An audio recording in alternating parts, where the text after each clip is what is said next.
Well, we asked him to do something, and Friday, Joe Biden did something. The president signed an executive order on abortion. That's getting mixed reviews. I'm fairly critical of Joe Biden, but I'm fairly critical of all conservatives. So up front, what's missing? It absolutely won't stop states from limiting abortion access.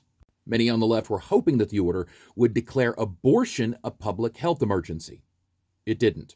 What that would do was put some power into the hand of the Secretary of the Department of Health and Human Services to take various actions to ensure women's health rights were protected. Many progressives are upset that the Hyde Amendment wasn't even addressed in the executive order, which prohibits abortions from taking place on federal land, which just impacts low-income women, women of color, disproportionately. In fact, many progressives, many liberals, many leftists, many Democrats have all said it's a start, but it's just not enough. What overturning that would mean is that abortions could take place on federal land, even in states where it's been banned. And while conservative President Joe Biden still doesn't believe in expanding the Supreme Court, we just have to deal with what we've got. So let's look at what this executive order does do.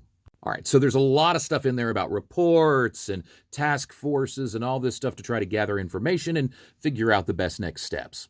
So Merrick Garland's made a statement that said states cannot ban the abortion pill, and the Department of Health and Human Services is going to take action to ensure things like access to birth control and those sorts of things are still made available, which includes emergency contraception and long-lasting, long-form contraception like IUDs and whatnot. There's also stuff in the executive order about ramping up education for the public on abortion, which you'd think everybody would know now, but clearly it's necessary. Some of this stuff sounds like a big waste to the people, but when you think about dumping money and resources into educating people on the realities and overcoming and deconstructing some of the misconceptions and indoctrinations that we've been taught about the subject, maybe it's not such a bad idea. The Biden administration is also getting together a bunch of pro bono attorneys, a network, so to speak, because they're anticipating a lot of legal disputes over this executive order. Patient privacy has been very, very hot topic. In fact, a video I did talking about how men should download those period tracking apps did pretty well.